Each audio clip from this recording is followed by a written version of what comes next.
one day I came home and there was a Post-it on the dining room table. And I read it and I took it into my husband and I said, "Do you know what this is?" He said, "No, I don't." I said, "That's the it gives me the chills again. That's the Arsenio Hall Show." So she called me back because Arsenio had promoted one of the talent executives to be his VP in charge of his production company because his show took off like a bullet. If any of you are aware of the history that he made on television.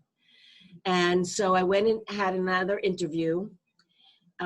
She said, "Can you come in for an interview tomorrow?" I said, "Sure, I can." And Arsenio was in the interview. This was at Paramount, and he wore dark glasses for the whole interview, and it was very lovely. And I was sweating from the top of my scalp because I really wanted this job. I didn't know what the job was going to be. I just wanted to be in his company and on this show. And so I remember Arsenio said, "Well, you know, I know that you do a lot of things over, you know, you've done a lot of things, but on this show, the only thing you'd have to do would be to book television, just television bookings, you know, TV stars." And I said, "I will empty the trash." And so they said, "Okay, well, we'll get back to you." And I think they called me on the way home. So that was extraordinary. I went to work there in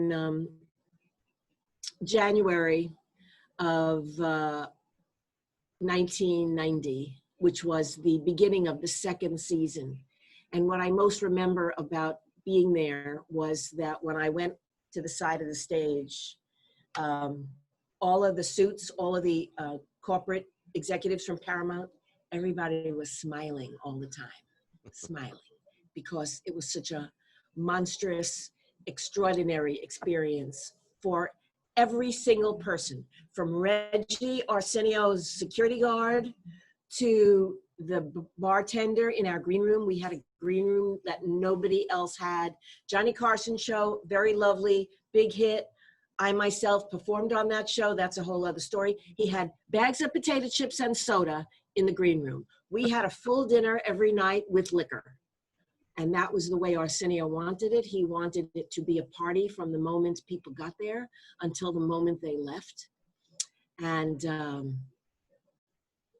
it was so amazing. I thought that I was going to have that job for the rest of my life.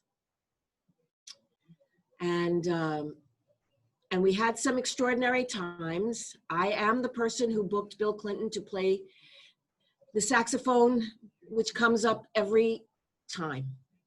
Arsenio just did a print interview with Deadline about the riots. And because, you know, we did a show that night in 1992. Everybody else was going home, and he insisted on doing a show. And we drove our cars from the parking structure onto the Paramount lot. They locked the gates, and we did a show. And we brought up busloads of parishioners from the First AME Church. And Edward Olmos came, and Mayor Bradley came, and Sean Penn came, and Meshach Taylor, who was on Designing Women. He was supposed to be our guest that night. And my colleague called him and said, "Oh, you know, you don't have to come. The city is burning." And he said, "I'm on my way." Wow. And we did a show. I personally felt that Arsenio should have gotten a Nobel Peace Prize for that night, but unfortunately, he did not. And he did not get the attention that he deserved. His only purpose of doing the show that night was to show our audience, give them a sense of calm and peace and how we would proceed from there. And when I drove out of the lot, the front gate that night, there were people holding bags of clothing and stereo equipment. And I drove home down Melrose Avenue because I lived near Fairfax at the time, and stores were burning, and it was most incredible. But we persevered, we did our show, and then one day I came to work and they said, "It's all over.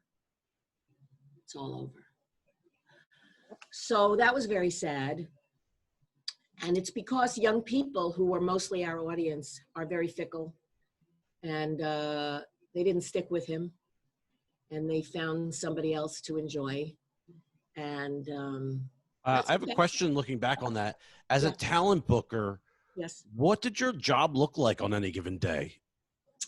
Well, Arsenio gave me and my colleague Joy Dolce an extraordinary opportunity, because not only did I book the TV stars, my first booking, by the way, Richie, was Jaleel White, you know, from Family Matters, Urkel. Yeah, yeah. I got there and I said, you know, we should have that kid from Family Matters, and all the people in the office were like, oh, we love that kid. So Jaleel has been my buddy forever. So, but beyond booking TV, Arsenio said, you know, we need to have stand-up comedians on the show. And I told him about my history with comedy. And so myself and Joy were the comedy bookers. We became the comedy bookers.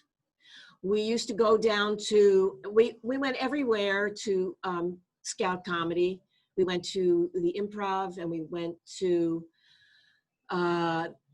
Igby's was a club on the West Side, and there was a club on South Crenshaw called the Comedy Act.